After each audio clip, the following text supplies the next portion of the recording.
রোববার বেসরকারি খাতের দৃষ্টিতে বাংলাদেশের অর্থনীতির বিদ্যমান অবস্থা ও ভবিষ্যৎ পর্যালোচনা শীর্ষক সেমিনার আয়োজন করে Dhaka chamber of commerce industry. অনুষ্ঠানে ক্ষুদ্র ও মাঝারি শিল্পের বিকাশে করণীয়, গার্মেন্ট পণ্যের বাইরে রপ্তানি বাড়ানোর তাগিদ সহ নানা বিষয়ে আলোচনা করেন বক্তারা। সেটা বলছে যে আমাদের ফার্ম হাউসহোল্ড এ সময় স্বল্পোন্নত দেশের তালিকা থেকে বের না হওয়ার আবেদন জানানোর দাবি তোলেন সিপিডির সম্মানীয় ফেলো মুস্তাফিজুর রহমান।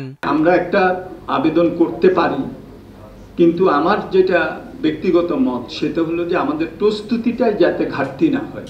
আমাদের যে স্মুথ ট্রানজিশন স্ট্র্যাটেজি যেটা আছে, সেই স্ট্র্যাটেজিটায় যে ধরনের লক্ষ্য নির্দিষ্টভাবে এবং সময়াবদ্ধ বিভিন্ন ধরনের কার্যক্রম সেখানে বলা আছে, 157টা 35 এরিয়াস, এগুলো আমরা বাস্তবায়ন করি।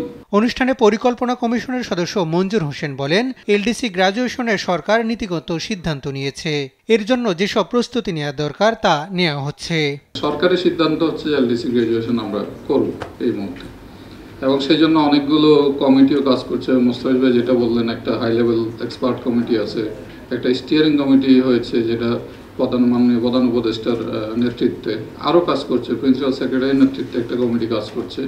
তো এখনকার সিদ্ধান্ত পর্যন্ত এটুকু যে আমরা যে ধরনের কাজগুলো করা দরকার এলডিসি গ্রাজুয়েশনকে ফ্যাসিলিটেট করার জন্য, সেগুলো আমরা করে যাব।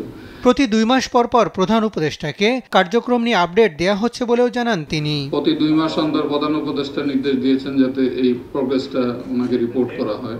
হাসান আল মাহমুদ, দেশ টিভি, ঢাকা। কনফারেন্স হতে পারে আগামী মাসে বা তারপরে।